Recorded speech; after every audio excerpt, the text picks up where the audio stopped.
ప్రియ రక్షకుడైన యేసుక్రీస్తు నామములో ఉదయకాల సమయంలో ఫాదర్స్ డే సందర్భంగా మీ అందరికీ కూడా అనగా తండ్రులైన వారందరికీ శుభాకాంక్షలు తెలియజేస్తూ ఉన్నాను. అదే రీతిగా చదువుకున్నటువంటి లేఖన భాగము సంఖ్యాకాండంలో 13వ అధ్యాయంలోని 24, 25 వచనాలు నేటి దినం కొరకు సిద్ధపడి ఉన్నాను. మోసే బయటకు వచ్చి యెహోవా మాటలను జనులతో చెప్పి జనుల పెద్దల నుండి 70 మంది మనుషులను పోగు చేసి గుడారము చుట్టూ వారిని నిలువబెట్టగా యెహోవా మేఘములో దిగి అతనితో మాట్లాడి అతని మీద వచ్చిన ఆత్మలో పాలు ఆ 70 మంది పెద్దల మీద ఉంచారు. కావున ఆ ఆత్మ వారి మీద నిలిచినప్పుడు వారు ప్రవచించి కానీ మరలా ప్రవచింపలేదు. దేవుని ఆత్మ రాగా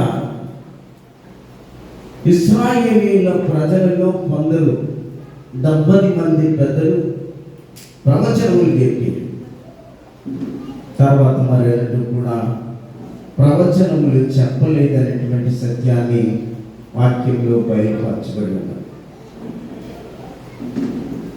తర్వాత మనం చూస్తే ఈ 14వ అధ్యాయము యోహాను సువార్తలో ఈ 16వ వచనాన్ని చూస్తున్నాం. నేను తండ్రిని వేడుకొందును, మీ యొద్ద ఎల్లప్పుడూ నుండుటకై ఆయన వేరొక ఆదరణకర్తను అనగా సత్యస్వరూపియగు ఆత్మను మీకు అనుగ్రహించును. లోకము ఆయనను చూడదు, ఆయనను ఎరుగదు కనుక ఆయనను పొందనేరదు. మీరు ఆయనను ఎరుగుదురు, ఆయన మీతో కూడా నివసించును, మీలో కూడా ఉండును. ప్రభువునందు ప్రియమైనటువంటి ప్రియ దేవుని బిడ్డలారా, మొదటిగా కొన్ని విషయాలు ఫాదర్స్ డే సందర్భంగా కొన్ని మాటలను చెప్పి మిగిలిన పెంతెకోస్తు డే గత వారము మనం చెప్పుకున్న వాక్యము ఆరోహణ పండగ.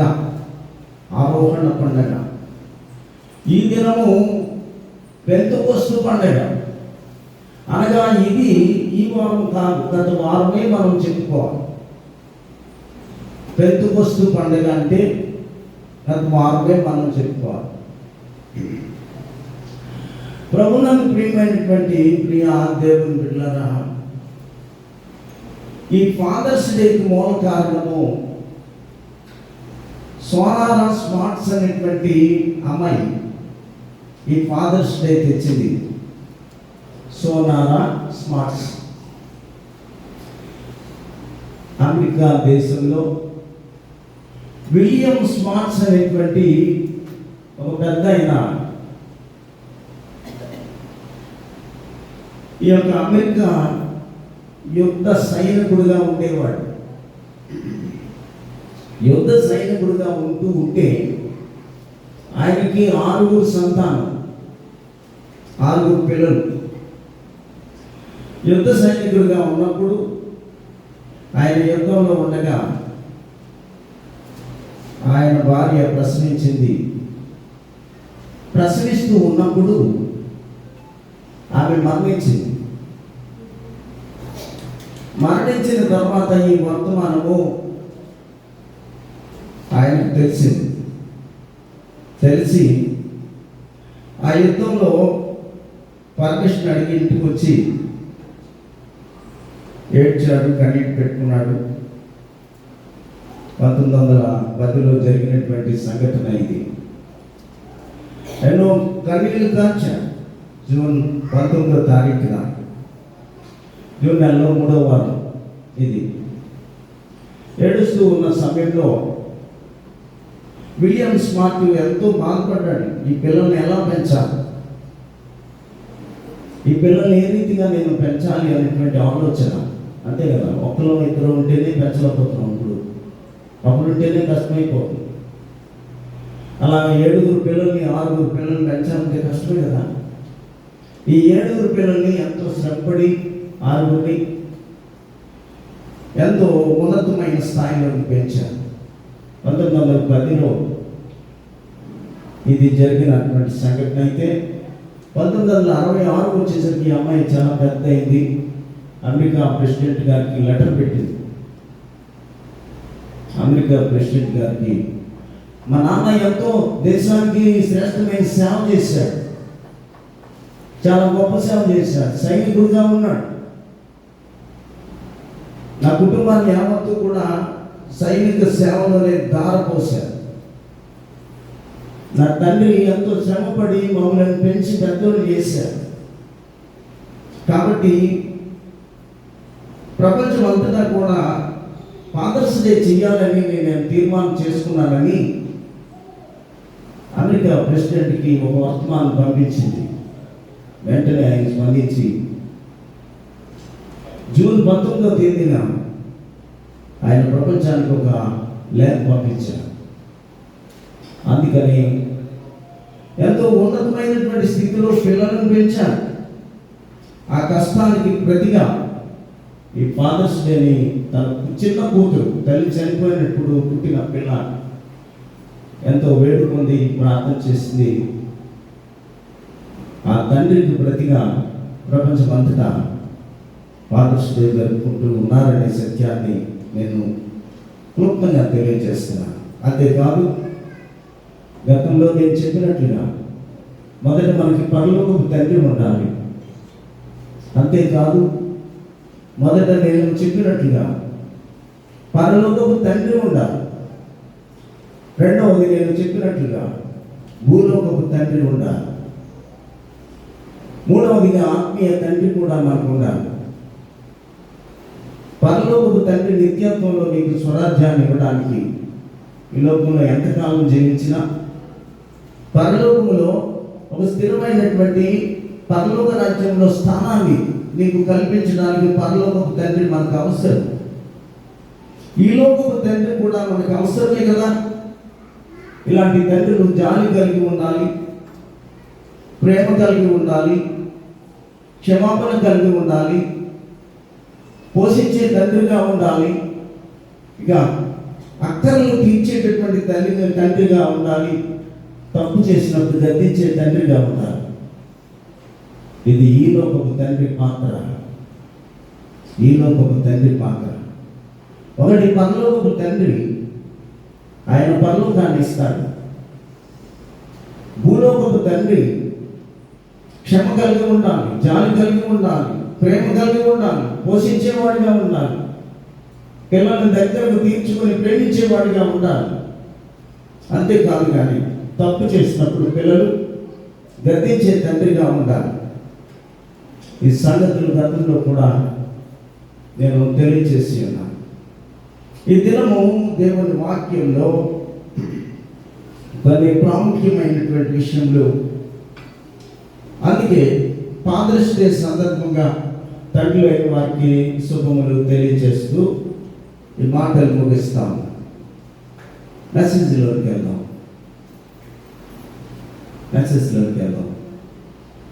చదవబడిన వాక్యంలో మోషే 70 మంది పెద్దలను సమకూర్చారు. ప్రత్యక్షపు గుడారము దగ్గరికి ఈ 70 మంది పెద్దలను తోడుకొని వచ్చి ఈ 70 మంది పెద్దలతో మాట్లాడుతూ ఉన్నాడు. ఇశ్రాయేలీయుల జనాంగంలో వారందరినీ కూడా ప్రత్యక్షపు గుడారము దగ్గరకు రమ్మని పిలిపించాడు. పిలిపించిన తర్వాత 70 మంది పెద్దలు ప్రత్యక్ష గుడారం దగ్గరికి వచ్చారు. వచ్చి నిలుచుని ఉండగా మోషే శ్రేష్టమైనటువంటి సందేశాన్ని ఇస్తా ఉన్నాడు. అప్పుడు పరలోకం నుండి పరిశుద్ధాత్మ ఆయన మీదకి వచ్చింది. మోషే మీదకి వచ్చింది. మోషే మీదకి వచ్చిన తర్వాత ఆయన మాట్లాడుతున్నటువంటి మాటలో గంభీరం ఉన్నది. ఆయన మాట్లాడుతున్నటువంటి మాటలో స్పష్టత ఉన్నది. ఆయన మాట్లాడుతున్నటువంటి మాటలో శ్రేష్టమైనటువంటి సందేశం ఉన్నది. ఎందుకు అంటే ఆత్మ ఆయన మీదకు వచ్చినందున. పెద్దవాడైనటువంటి మోషే మీదకి దేవుని ఆత్మ దిగినప్పుడు ఆత్మతో మాట్లాడుతూ ఉన్నాడు. తప్పును తప్పుగాను, పాపమును పాపముగాను, యథార్థతను యథార్థతగాను, నీతిని నీతిగాను, మంచిని మంచిగాను బోధిస్తావు. బోధించేటప్పుడు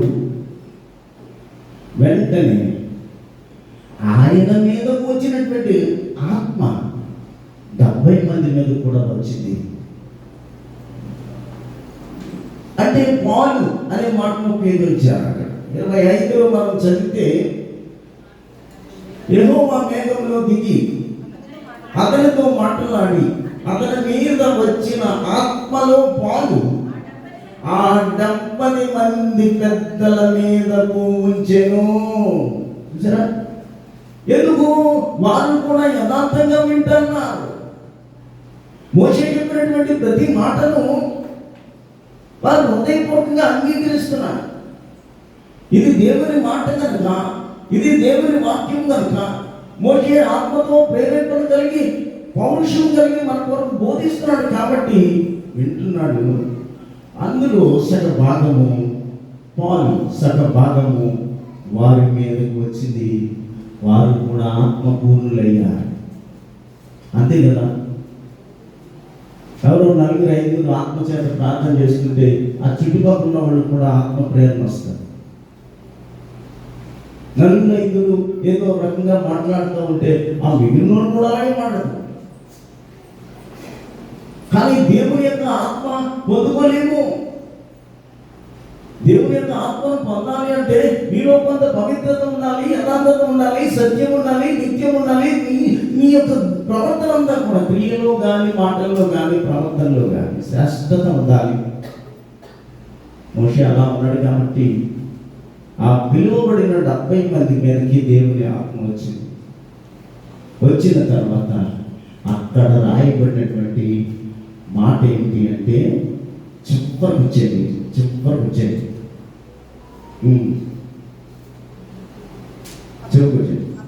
కావున ఆ ఆత్మ వారి మీద నిలిచినప్పుడు వారు ప్రవచించిరి కానీ ఇంకెప్పుడు రాలేదు. యేసుక్రీస్తు ప్రభు ఈ లోకంలోనికి వచ్చి వెళ్ళి ఆత్మను పంపించాడు. పరిశుద్ధ అంటే ఇశ్రాయేలు మరి ఎన్నడూ రాలేదు. పరిశుద్ధాత్మ వారి మీదకి మరి ఎన్నడూ రాలేదు. ఒకే ఒకసారి మనం చూస్తున్నాం. ఏమిటి అంటే ఆ పెద్దల మీదకి వచ్చినప్పుడు పెద్దలందరూ కూడా ఆత్మపూర్ణులై ప్రవచనములు మాట్లాడుతున్నారు. మాట్లాడుతూ ఉన్నారు. అంతేకాదు కానీ వారు శ్రేష్టమైనటువంటి పాటలు పాడుతున్నారు, శ్రేష్టమైనటువంటి విజ్ఞాపన చేస్తున్నారు. వారు ఉన్నతమైనటువంటి ఆత్మపూర్ణులై జీవిస్తూ ఉన్నారు. ఆ 70 మంది కూడా కనుక దేవుని బిడ్డలారా, మనం కూడా దేవుని ఆత్మ ప్రేరేపణ కలిగి మనం జీవిస్తే, మనం కూడా దేవుని యొక్క పరిశుద్ధాత్మ పొందుకున్న వారుగా జీవిస్తే మీ తోటి వారికి కూడా ఆత్మపూర్ణ ఉంటారనే సత్యాన్ని ఈ లేఖనం బట్టి తెలియజేయబడుతుంది. అంతేకాదు కానీ ఈ అధిపతులందరూ కూడా 7 పండుగలు చేసేవారు. 7 పండుగలను చేసేటటువంటి పరిస్థితి అక్కడ మనం చూస్తాం. ఒక్కో పండుగ 7 రోజులు చేయాలి. అది ప్రకటన ఇచ్చాడు. మోషే ప్రకటన ఇచ్చారు, ఓ ఇశ్రాయేలు ప్రజలారా, నేను చెప్తున్నటువంటి మాట మీరు అతి జాగ్రత్తగా ఉన్నారు. ఏమిటి అంటే, మనకు ఉన్నటువంటి 7 పండుగలను ఒక్కొక్క వారము ఒక్కొక్క పండుగ చేయాలి. 7 పండుగల గురించి నేను చెప్పేశాను, మీకు గుర్తుందో లేదు. 7 పండుగలను గురించి ఒక్కొక్క వారము అనగా 7 రోజులు పండుగ చేయాలి. మనం ఆత్మపూర్ణమయ్యాము, దేవుని పరిశుద్ధాత్మ మన మీదకి వచ్చింది, మన ఎన్నడూ రాదు. లోకరక్షకుడు ఈ లోకానికి రావాలి, సర్వోన్నతుడు ఈ లోకానికి రావాలి, సర్వ సృష్టికర్త ఈ లోకానికి రావాలి. ప్రజలందరి కొరకు రక్షణ భాగ్యం కలిగించిన పిదప కానీ పరిశుద్ధాత్ముడు ఈ లోకానికి రాడు అనేటువంటి సత్యాన్ని వారికి తెలియజేస్తూ 7 పండుగలను చేయించారు. ఆ 7 పండుగలు ఒక్కొక్క పండుగ 7 రోజులు. 7 రోజులు అంటే 7 పండుగలు అంటే 7 × 7 చెప్పండి, 49. 49 తర్వాత ఎంత వస్తుంది? 50. 50 రోజే పెంతుకొస్తు పండగ. మీకు అర్థమైందా? కొంచెం ఒక్కొక్క పండగ 7 రోజులు, ఒక్కొక్క పండగ 7 రోజులు. ఒక పండగ పస్కా పండుగ, 2 పండగ పుయ్యని రొట్టెల పండగ, 3 పండగ ప్రథమ ఫలాల పండగ, 4 పండగ పెంతుకొస్తు పండగ, 5 పండగ జ్ఞాపకార్థ పండగ, ఇక 6 పండగ ప్రాయశ్చిత్తార్థ పండగ, 7 పన్నసాల పండగ. అంటే ఒక్కొక్క పండగ 7 రోజులు ఇవ్వాలి. దేవుని ఆత్మ మోషే దగ్గరకు వచ్చింది. వచ్చిన తర్వాత 70 మంది పెద్దల మీదకి వచ్చింది. వచ్చిన తర్వాత తీసుకున్నటువంటి శ్రేష్టమైన తీర్మానము 7 పండగలు మనం చేయాలి. ఈ 7 పండగలు ఒక్కొక్క పండగ 7 రోజులు చేయాలి. 7 × 7 49. ఆ 50 రోజు వచ్చేదే పెంతుకొస్తు పండగ. ఆ పండగ ఈ పండగ. మనం ఎన్నడూ కూడా ఆరోహణ పండగ చెయ్యం. ఏమండి? అయితే ఇశ్రాయేలీయుల కాలంలో ఈ పెంతెకొస్తు పండగ దినమున యెరూషలేమునకు 16 దేశముల నుండి జనం వచ్చేసారు. జనం 16 దేశాల నుంచి ఈ పెంతెకొస్తు పండగకి వచ్చేవారు అన్నమాట. అప్పుడు ఆ వస్తున్నటువంటి సమయంలో, పెంతెకొస్తు పండగ జరుగుతున్నటువంటి సమయంలో యెరూషలేములో ఎంతో సంబరం జరుగుతూ ఉండేది పూర్వం. అలాగే ఈ జరుగుతున్నటువంటి సందర్భంలో యేసుక్రీస్తు ప్రభు యొక్క సమయానికి వచ్చేసరికి మేడగది అనేటువంటిది యెరూషలేముకి 1 కిలోమీటర్ దూరంలో ఉంది. యెరూషలేములో సంబరం జరుగుతూ ఉంది. యెరూషలేము నుంచి 1 కిలోమీటర్ దూరంలో ఒక మేడగది ఉంది. ఆ మేడగదిలో 120 మంది కూడుకొని ప్రార్థనలు చేస్తా ఉన్నారు. ప్రార్థనలు చేస్తారు. ఒకప్పుడు జరిగేటటువంటిది 7 పండగలు, 7 49, 50 రోజు పెంతెకొస్తు పండగ. పెంతెకొస్తు పండగ దినమున యెరూషలేముకి అందరూ 16 దేశాల నుంచి వచ్చేవారు. 16 దేశాలకు వచ్చి యెరూషలేములో సంబరం జరుగుతూ ఉండేది. జరుగుతున్నటువంటి సందర్భంలో అది ఇశ్రాయేలీయుల టైంలో. అలాగే ఈ యేసుక్రీస్తు ప్రభు పరలోకానికి వెళ్ళిన తర్వాత కూడా జరుగుతుంది. యెరూషలేములో సంబరం జరుగుతుంది. కానీ ప్రభువు నమ్మినటువంటి ప్రియ బిడ్డలు, శిష్యులందరూ కూడా ఏం చేస్తున్నారు? వెళ్ళి మేడగదిలో, యెరూషలేముకి 1 కిలోమీటర్ దూరంలో ఉన్నటువంటి ఆ మేడగదిలో కూర్చొని ప్రార్థన చేస్తారు. స్త్రీలు ఉన్నారు, శిష్యులు ఉన్నారు, వారందరూ కలిసి అనేక మంది పెద్దలు ఉన్నారు. ఆ మాట అపొస్తలుల కార్యములు 2వ అధ్యాయం 1వ వచనం. పెంతెకొస్తు పండుగ దినము వచ్చినప్పుడు అందరూ ఒకే చోట కూడి ఉండిరి. అప్పుడు వేగముగా వీచు బలమైన గాలి వంటి ఒక ధ్వని ఆకాశము నుండి అకస్మాత్తుగా వారు కూర్చుని ఉన్న ఇల్లంతయు నిండెను. మరియు అగ్నిజ్వాలల వంటి నాలుకలు విమానింపబడినట్లుగా వారికి కనబడి వారిలో ఒక్కొక్కరి మీద వాలగా అందరూ పరిశుద్ధాత్మ నిండిన వారై ఆ ఆత్మ వారికి వాక్శక్తిని అనుగ్రహించిన కొలది అన్య భాషలతో మాట్లాడసాగిరి. మీకు అర్థమైందా? ఏమిటి అంటే మోషే మీదకి దేవుని ఆత్మ వచ్చింది. మళ్ళీ ఒకసారి రిపీట్ చేద్దాం. ఇది ఆత్మలు చెప్పుకునేది కాదు, ఎవరు చెప్పేది కాదు, వినండి. కనుక ఒకటి, మోషే 70 మంది పెద్దలను పిలిచారు. 70 మంది పెద్దలను పిలిచి ఎంతమంది? వింటున్నారు మీరు? 70 మందిని పిలిచి ఏం చేసాడంటే ప్రత్యక్ష గుడారానికి తీసుకొని వచ్చారు. మీరు అందరూ అక్కడికి రండి అన్నప్పుడు దేవుని ఆత్మ మోషే మీదకు వచ్చింది. మోషే మీదకు వస్తే మోషే మీదకు వచ్చినటువంటి ఆత్మ 70 మంది మీద కూడా పాలు వచ్చింది. పాలు అంటే కొంత వచ్చింది, అంత రాలేదు. కొలత అంత వస్తే పర్వాలేదు, వచ్చేసింది అనొచ్చు. పాలు అంటే కొంత మోషే మీదకు వచ్చింది, కొంత మాత్రము 70 మంది పెద్దల మీదకు వచ్చింది. ఈ 70 మంది పెద్దలు కూడా ఆత్మపూర్ణులై దేవుని శక్తి పొందుకొని దేవుని ఆత్మ చేత విజ్ఞాపన చేస్తున్నారు, విన్నపం చేస్తున్నారు, అంగలాడుతున్నారు, దేవుని నామాన్ని స్తుతిస్తున్నారు, దేవుని నామాన్ని గణపడుతున్నారు, దేవుని నామాన్ని మహిమపడుతున్నారు, దేవునికి విజ్ఞాపన చేస్తున్నారు. ఈ చేసేటటువంటి సమయంలో మోషే ఒక కార్యక్రమాన్ని వెల్లడి చేశాడు. 7 పండుగలను గురించి తెలియజేశాడు. ఆ 7 పండుగల్లో పస్కా పండుగ కానీ, పులియన్ రొట్టెల పండుగ కానీ, ప్రథమ ఫలాల పండుగ కానీ, పెంతెకొస్తు పండుగ కానీ, జ్ఞాపకార్థ పండుగ కానీ, ప్రాయశ్చిత్త పండుగ కానీ, పర్ణశాలల పండుగ కానీ ఒక్కొక్కటి 7 రోజులు చేయాలని చెప్పాడు. ఈ 7 రోజులు చేస్తే 7 ఏళ్ళు 49 రోజులు, 50వ రోజు పెంతెకొస్తు రోజు అని పేరు పెట్టాడు ఆయన. అది ఆచారాన్ని తీసుకురావాలి కాబట్టి యేసుక్రీస్తు ప్రభువు కూడా 50వ రోజు పరిశుద్ధాత్మని లోకాన్ని పంపించాడు. ఆమెనా?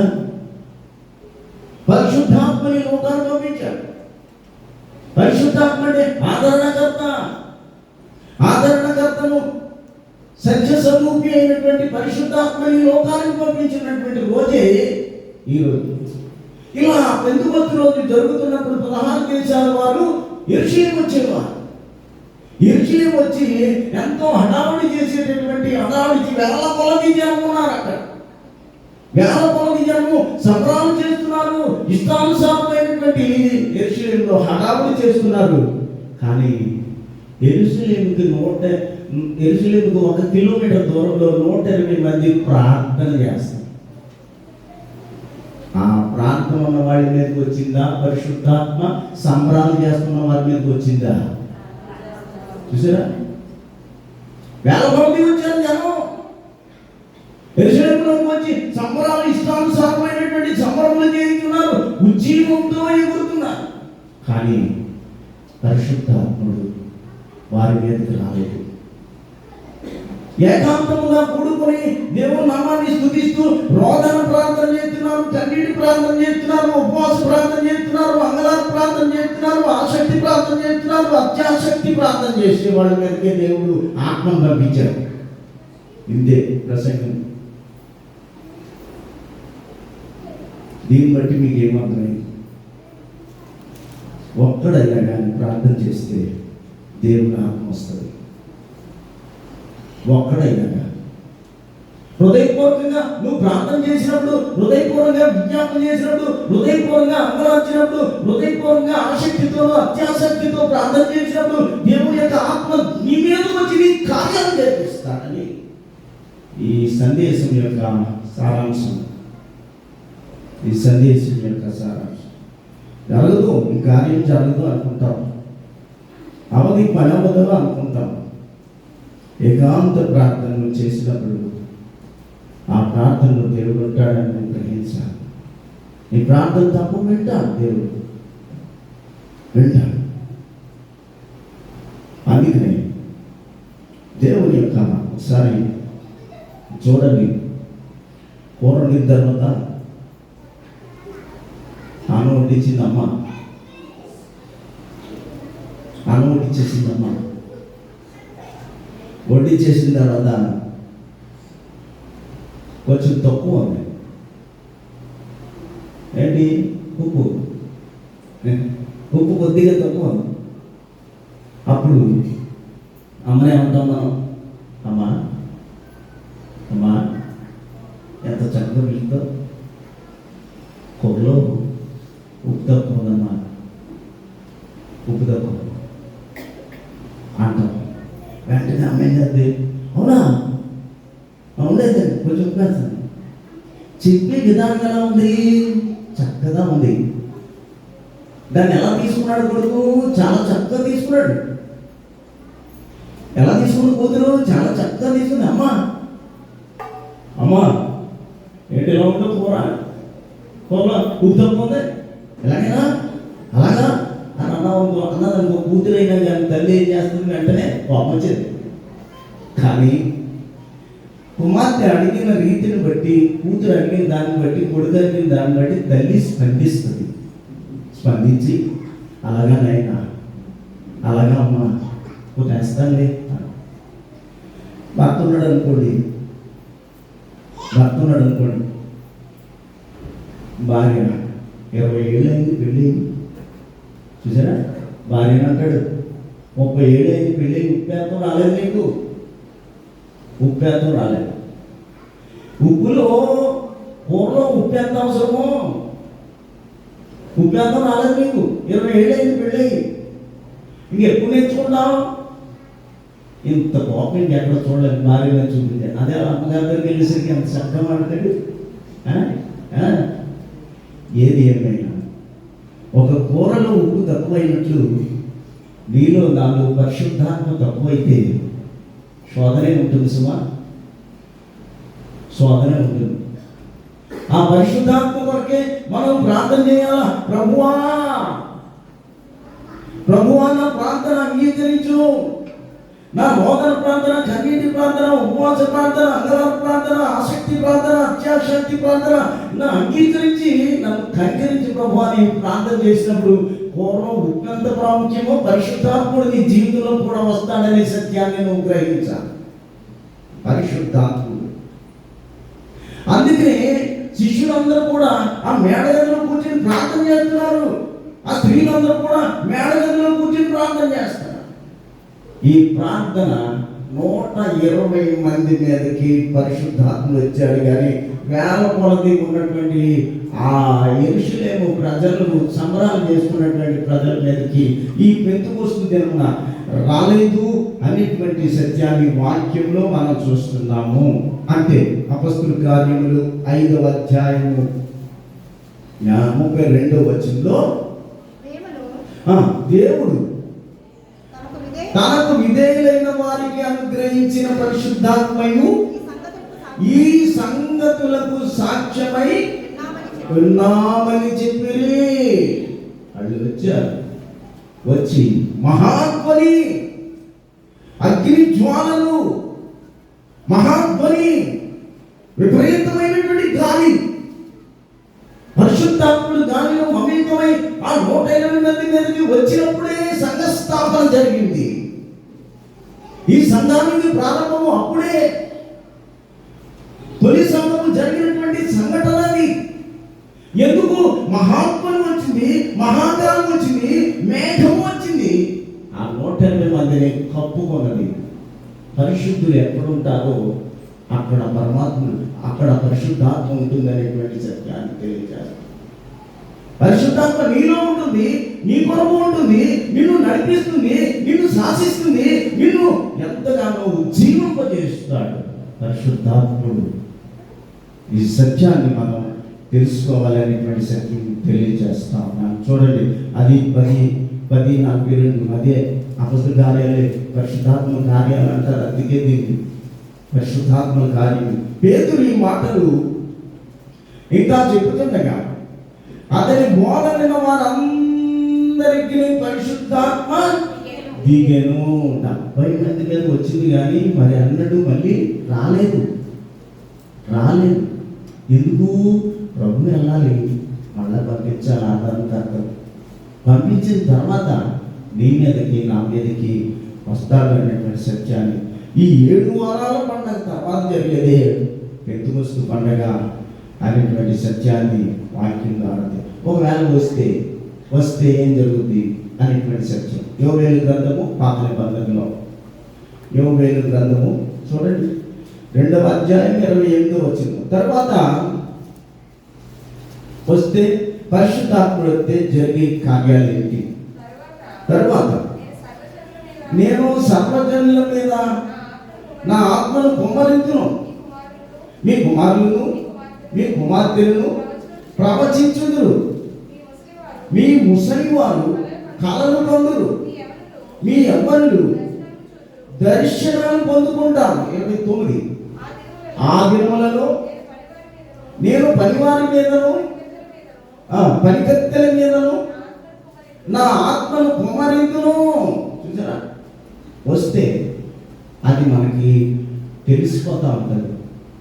మన ప్రవర్తన ఎలా ఉంది, మన క్రియలు ఎలా ఉన్నాయి, మన నడవడిక ఎలా ఉంది, నువ్వు పొందుకున్న ఆశీర్వాదం ఏంటి, పొందుకున్నది ఏంటి, పొందుకోనిది ఏంటి. అందుకే ఆయన తెలియదు. ఈ పరిశుద్ధాత్మ దేవుడు వస్తే ఆయన మాట్లాడుతున్నది ఏంటి? కుమారులు కుమార్తెలు ప్రవచనం చెప్పుదురు, మీ యొక్క వృద్ధాప్యంలో ఉన్న వారు కలలు కంటారు. పరలోక రాజ్యమును గూర్చి కలలు, దేవుని రాకడను గూర్చి కలలు, యేసు వస్తే జరిగేటటువంటి సంఘటన గూర్చి కలలు. యేసు క్రీస్తు ప్రభు ఈ లోకానికి వస్తే మధ్యాకాశంలోకి వస్తే నిన్ను పిలిస్తే జరిగేటటువంటి కళలు. ఈ వృద్ధాప్యంలో ఉన్నవారు కలలు కందులు, యవ్వనులు దర్శనము పొందుకుంటారని వాక్యము. అంతేకాదు మీ ఇంట్లో పరివారికి ఆత్మ వస్తుందట. ఇక్కడ అనుకున్నది ఏమిటి? మనం మోషే మీదకి ఆత్మ వచ్చింది కాబట్టి సగము ఆ 70 మందికి వచ్చింది. నీవు పరిశుద్ధాత్మ పొందుకుంటే నీ పరివారం మీదకి వస్తుందని దేవుడు వాడు తిన్నగా నడిచి గుళ్ళోకి వచ్చేటప్పుడు అన్యుడైనా కానీ నీ ఇంట్లో పరివారం ఏమవుతుంది? నీకు ఆత్మ వచ్చినప్పుడు నీ పరివారం వస్తుంది. నీకు ఆత్మ వచ్చినప్పుడు నీ కుమారుడికి వస్తుంది, కుమార్తెకు వస్తుంది, వృద్ధులకు వస్తుంది, పెద్దలకు వస్తుంది. సమస్తం కూడా పరిశుద్ధాత్ముడు దిగి నీలో జరగనటువంటి కార్యాలు జరిగిస్తాడు అని వాక్యం తెలియజేస్తాడు. 239 పాఠం కదా ఏంటి? ఆత్మ నడుపు జములో నీకి పుడే, ఆత్మ 239 ఆత్మ నడుపు సత్యములో నీకి పుడే, ఆత్మ నడుపు ఆత్మని సాయంబు నదికంబుగా నిలిచి ఆత్మానందముతో దైవారాధనమున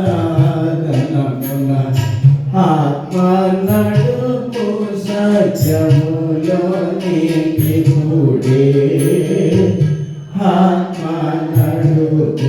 ప్రతి క్షణము కూడా నువ్వు ప్రార్థన చేసినప్పుడు, దేవుని వాక్యం చదివినప్పుడు, దేవునికి స్తుతి చెల్లించినప్పుడు నువ్వు చేయవలసినది ఆత్మ నడుపు. నేను చేస్తున్నటువంటి పనిని కూర్చి నువ్వు నడుపు, నేను చేస్తున్నటువంటి ఉద్యోగం కూర్చి నన్ను నడుపు. నేను చేస్తున్న పరిపాట్లు చిన్న పనులు చేస్తా ఉన్నాను, ఉద్యోగంలో సద్యోగంలో సమస్తము కూడా నడుస్తున్నప్పుడు నా ఇంటిలో నువ్వు నడుపు ప్రభువా, నాకు తోడుగా ఉండు. నా గుడి ఆవరణంలో నువ్వు ఉండి నీ పరిశుద్ధాత్మ చేత నన్ను నడుపు తండ్రి. దినము కార్యం చేయాలనుకుంటున్నాను, జరగని కార్యాన్ని జరిగించడానికి నన్ను నువ్వు నడుపు, నన్ను నడుపు తండ్రి. అందుకనే చక్కని పాటన కొర్నేలియస్ గారు ఆత్మ నడుపు సత్యములో నీకిపుడే, ఆత్మ నడుపు. ఎప్పుడప్పుడు ఆ రీతిగా దేవుని కొలవడానికి ప్రార్థన చేయాలి. అందుకనే వాక్యము చూస్తే మనం అప్పుడు దేవుని వాక్యంలో రాయబడి మొదటిది మాట పరిశుద్ధాత్మ కొలత. చూసారా, ఆ మోసేకి వచ్చిన ఆత్మ కొలత కొద్ది ఆమె మీదకి వచ్చింది, దాని మళ్ళీ రాలేదు. పరిశుద్ధాత్మ కొలత, ఆ కొలత కోరుకోకూడదు ఇప్పుడు కూడా. ఇక రెండవదిగా మనం చూస్తే పరిశుద్ధాత్మ కుమ్మరింపు. హల్లెలూయా. పరిశుద్ధాత్మ కుమ్మరింపు. ఒకటి ఆత్మ బలపు, ఆత్మ బలత. రెండు పరిశుద్ధాత్మ కుమ్మరింపు. వాక్యం తీతు పత్రిక 3:7 మధ్యలో ఆ పరిశుద్ధాత్మను మన రక్షకుడైన యేసుక్రీస్తు ద్వారా ఆయన మన మీద సమృద్ధిగా కుమ్మరించెను. మర్చిపోకండి, పరిశుద్ధాత్మ కొలత, పరిశుద్ధాత్మ కుమ్మరింపు కావాలి నీకు, కొలత కాదు. ప్రభువా నీ పరిశుద్ధాత్మను కొంతే నా మీద ఉంచు, కొంతవరకు నా మీద ఉంచు. మోషే సంపూర్ణంగా పొందాడు, కానీ ప్రజల మీదకి సగమే వచ్చింది. పరిశుద్ధాత్ముడు సగమే వచ్చింది, మోషే సంపూర్ణముగా పొంది ఉన్నాడు. అందుకనే పరిశుద్ధాత్మ కుమ్మరింపు అనేటువంటిది నీకును నాకును మనందరికీ అవసరం. సొలొమోను అంటాడు సామెతల గ్రంథంలో, సొలొమోను అంటాడు, ఒకసారి చూడండి 1:23 గద్దింపు విని నా గద్దింపును విని తిరుగుడి, ఆలకించుడి, నా ఆత్మను మీ మీదకు కుమ్మరింపు. కుమ్మరించడం అంటే బిందె నీరు తీసుకున్న తర్వాత ఒక సెంటుతో పోసుకుంటే కొలత, ఒక జబ్బుతో పోసుకుంటే కొలత. ఏమండి, ఏమి బకెట్తో చేసుకుంటే ఏమవుతుంది? కుమ్మరింపు అలా ఉండాలి. ఆత్మ కోరుకుంటే అలా కోరుకోవాలట. మోషే అలా కోరుకున్నాడు. కనుక ప్రభు అంటాడు, నా ఆత్మను మీ మీద కుమ్మరించు అని దేవుని వాక్యాన్ని తెలియజేస్తాం. అలాగే మరొక వాక్యంలో మనం చూస్తే యెషయా గ్రంథంలో కూడా అక్కడ కుమ్మరింపును గురించి ఒక మాట తెలియజేస్తున్నాడు. చూడండి ఒకసారి 44:3 మధ్యలో వచ్చి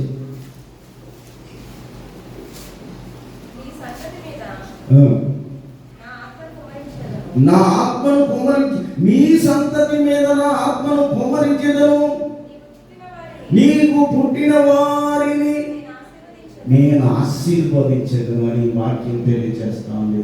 ఆత్మ సగం సగం కోరుకోకూడదు. సగం కోరుకుంటే ఎలా ఉన్నట్టు అనుకున్నా, సగము దేవుల్లో ఉన్నట్టు, సగం లోపల ఉన్నట్టు, సగం దేవుల్లో ఉన్నట్టు, సగం లోపల ఉన్నట్టు, సగం మంచిలో ఉన్నట్టు, సగం చెడులో ఉన్నట్టు, సగం పరిశుద్ధతలో ఉన్నట్టు, సగం అపరిశుద్ధతలో ఉన్నట్టు.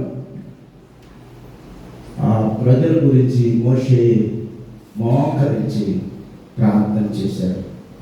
అయ్యో, నా 70 మంది పెద్దలు బలహీనులయ్యారు. ఈ 70 మంది పెద్దలు నేను ఎంతో ప్రయాసపడి ఈ ప్రత్యక్ష గుడారాన్ని పిలిచినప్పుడు నేను పొందిన ఆత్మ వారు పొందలేకపోతే, నేను పొందినటువంటి పరిశుద్ధ ఆత్మను మీరు పొందలేకపోతే, ప్రభువా మీరు క్షమించుము, ప్రభువా మీరు క్షమించుము, నజరేతు వాడా మీరు క్షమించుము, దావీదు కుమారుడా మీరు క్షమించుము. విజ్ఞాపన చేస్తున్నాడు, విన్నపం చేస్తున్నాడు, మంగళారుస్తున్నాడు, దేవుని దగ్గర గోజాడుతూ ఉన్నాడు అనేటువంటి సత్యాన్ని వాక్యం ద్వారా తెలియజేస్తా ఉన్నాను. అలాగే తర్వాత మాట పరిశుద్ధాత్మ నివాసం. ఒకటి చెప్పండి, కొలత. 2 చెప్పండి, కొమ్మరింపు. 3 చెప్పండి, నివాసం. ఇది హృదయమే నివాసం, దేవాలయం. నీ హృదయమే దేవాలయము, నీ హృదయమే. అందుకనే దేవుని వాక్యంలో నిత్యము చూపిస్తా ఉన్నాడు కనుక 5వ వాక్యాన్ని చదువుతాం. అపొస్తలుల కార్యాల్లో 5వ వాక్యంలో మనం చదువుతాం. యోహాను నీడలో బాప్తిస్మం ఇచ్చాను కానీ కొద్ది దినముల్లోగా మీరు పరిశుద్ధాత్మ బాప్తిస్మం అనేటువంటిది పొందుతారని వాక్యం ద్వారా తెలియచేసి ఉన్నారు. కాబట్టి నీవు ఎప్పుడైతే దేవుల్లో ఉంటావో, దేవుని కొరకు జీవిస్తావో, దేవుని యొక్క భయభక్తులు కలిగి ఉంటావో, దేవునికి చిత్తాన్ని తలవంచుతావో, దేవుని యొక్క ప్రణాళికను నడుచుకుంటావో, దేవుని యొక్క నైపుణ్యత కలిగి ఉన్నప్పుడు దేవుడు నీకు ఎంతో ఉన్నతమైన స్థితిలో పెడతాడు. పరిశుద్ధాత్ముడు నీ మీద వస్తాడు, కుమ్మరిస్తాడు. పరిశుద్ధాత్ముని కొలతగా తీసుకోకు. అందుకే ఎఫెసీ పత్రికలో అంటాడు, ఆత్మను ఆర్పకుడి. ఆత్మను ఆర్పియలా నీలో జ్ఞానం ఉండదు, వివేకం ఉండదు, ప్రజ్ఞ ఉండదు. ప్రస్తుతానికి నీ యొక్క స్థితిగతులు ఏమాత్రము కూడా క్షేమంగా ఉండదు అనేటువంటి సత్య. నిన్ను నడిపించేవాడు ఆత్మ, నీలో నివసించేవాడు ఆత్మ. కనుక దేవుని వాక్యంలో మాటలు చూస్తాము. చూడు, ఒకవేళ అలా ఉంటేనట 32లో అంటాడు, యెషయా గ్రంథం 32లో నివాసం గురించి మాట్లాడుతూ, నివసిస్తే పరిశుద్ధాత్మ నీలో ఉంటే నీకు తెలుస్తుంది, ఒకటి నువ్వు అభివృద్ధి చెందుతావని వాక్యం 32:13లో చెప్తాడు ఒక మాట. చూడండి, పై నుండి మన మీద ఆత్మ కుమ్మరింపబడు వరకు నగరి విడువబడును. చూసుకో, జాగ్రత్తగా అండి. ఆత్మ రాకపోతే నగరం నుంచి బయటకు పోతామట. నగరి విడువబడును, జన సమూహముగా పట్టణము విడువబడును, కొండయు కాపర్ల గోపురమును ఎల్లకాలము గుహలుగా ఉంటాయంట. అందులో ఉండవు, పశువులు ఉండవు, మేకలు ఉండవు, ఇంట్లో శాంతి ఉండదు, సమాధానం ఉండదు. అది ఇప్పుడు చెప్తున్నాడు యెషయా ప్రవక్త. పట్టణాన్ని విడిచిపోతారు. ప్రార్థన లేని ఎడల, వాక్యం లేని ఎడల, పరిశుద్ధాత్మ లేని ఎడల, దైవ సంస్కృతి లేని ఎడల, నీలో ఇటువంటి నైపుణ్యత ప్రావీణ్యత లేనప్పుడు నువ్వు ఉన్న స్థలం నుండి వేరే చోటకి ప్రయాణం. అందుకే చెప్తా ఉన్నాడు 15 చెప్పండి, 15.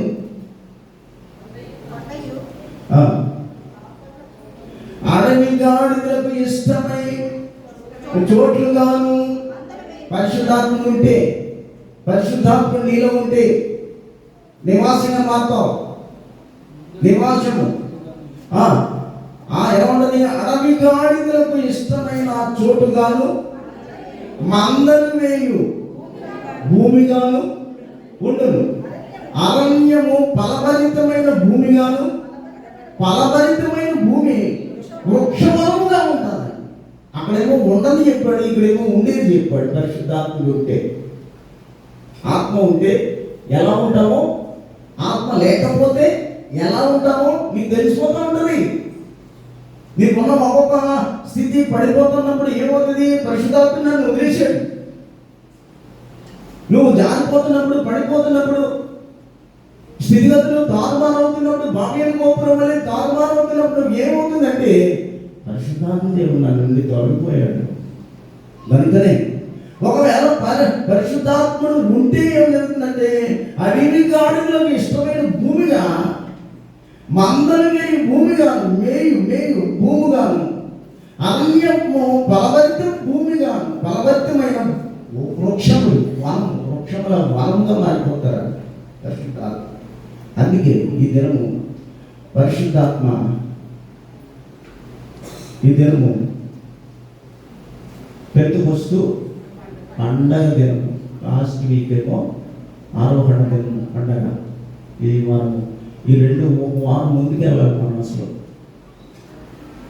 కనుక మొదటిది పరిశుద్ధాత్మ కొలత, 2 పరిశుద్ధాత్మ కుమ్మరింపు, 3 పరిశుద్ధాత్మ నివాసము, ఇక 4వది ఆత్మ వశం, పరిశుద్ధాత్మ వశం. పరిశుద్ధాత్మ వశంలో మనం ఉండాలి, కానీ పరిశుద్ధాత్మ వశంలో మనం చూడండి.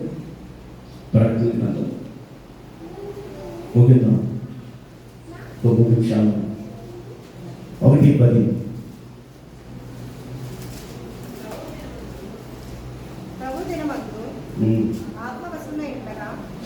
ప్రభువు దినమందు ఆత్మవశుడనై ఉండగా ఘోరధ్వని అంటే గొప్ప స్వరము వింటినని వాక్యం తెలియజేస్తుంది. కాబట్టి ఆత్మకు వశములో మనం ఉండాలి, ఆత్మావశుడై ఉండాలి. దేవుని ఆత్మ పొందుకున్న వారుగా, దేవుని ఆత్మలో నీకు జీవిస్తున్న వారుగా, దేవుని యొక్క కృప చొప్పున ఇదంతా కూడా నా తండ్రి వాగ్దానం అంటున్నాడు యేసు ప్రభు. నా తండ్రి వాగ్దానము మీకు ఇచ్చాను, పరిశుద్ధాత్మను ఆదరణకర్తను మీ మధ్యకు పంపుతాను, సత్య స్వరూపం అయినటువంటి పరిశుద్ధాత్మను మీ దగ్గర పంపుతాను అని నా తండ్రి నాకు వాగ్దానం ఇచ్చాడు, నాకు ఇచ్చిన వాగ్దానం మీకు ఇస్తున్నాను అని యేసుక్రీస్తు ప్రభు తెలియజేసినట్టుగా మనం చూస్తాము. ఒక స్వార్థలో ఆ మాట మనం చూస్తాం. 24:49 చూస్తాము. ఇదిగో చెప్పు, నా తండ్రి వాగ్దానం చేసినది మీకు పంపుతున్నాను, మీరు పైనుండి శక్తి పొందు వరకు. ఎక్కడ ఉండాలన్నాడు ఆయన? ఎక్కడికి వెళ్తాడు? పట్టణం. అందుకనే ఆ 180 మంది కూడా మేడగదిలో ఉండి యెరూషలేములో జరుగుతున్నటువంటి ఉద్యమానికి వారు వెళ్ళకుండా, సంబరాలకు వెళ్ళకుండా, ఇష్టానుసారమైన ప్రవర్తనలోకి వేల మందిలోకి 180 మంది వెళ్ళకుండా, దేవుని యొక్క చిత్తం చెప్పున, దేవుని యొక్క సంకల్పం చెప్పున ఆయన మేడగదిలో ఆత్మ వచ్చే వరకు వారు కూర్చొని ప్రార్థన చేస్తున్నారు, కూర్చొని ప్రార్థన చేస్తున్నారు. అందుకే ప్రభు అన్నాడు, దేవుడు తండ్రి నాకు ఇచ్చాడు, నా వాగ్దానం మీకు ఇస్తున్నానని ఆయన తెలియజేసినట్లుగా మనం చూస్తాము. అందుకే యోహాను సువార్త 14:17 లోకం ఆయనను చూడదు, ఆయన ఎరగదు, కనుక ఆయన పొందనేరదు. మీరు ఆయనను ఎరుగుదురు, ఆయన మీతో కూడా నివసించును, మీలో పరిశుద్ధాత్ముడు మనలో ఉంటే గొప్ప కార్యాలను మనం చూస్తాము. 243వ పాట ఆయన బయటికి వెళ్ళిపోయాడు. పరిశుద్ధాత్మను కోరుము, జీవమా యేసు ప్రభుని పేరట వేడుము, జీవమా యేసు వేడుము. పరిశుద్ధాత్మను కోరుము, జీవమా యేసు ప్రభుని పేరట వేడుము, జీవమా యేసు ప్రభుని పేరట వేడుము. నరులందరి మీద నాయాత్మనుందునని, నరులందరి మీద నాత్మనుందునని పరలోకపు తండ్రి పలికే వేదము నందు. పరిశుద్ధాత్మను కోరుము, జీవమా యేసు ప్రభుని పేరట వేడుము, జీవమా యేసు ప్రభుని పేరట వేడుము. నీకు జరిగేటటువంటి ప్రతి క్రియలో పరిశుద్ధాత్ముడు తోడుగా ఉంటాడని మనం ఎరిగి ఉండాలి. అట్టి కృప పరిశుద్ధాత్మ దేవుడు మిమ్మల్ని దీవించి ఆశీర్వదించును గాక. ఆమేన్.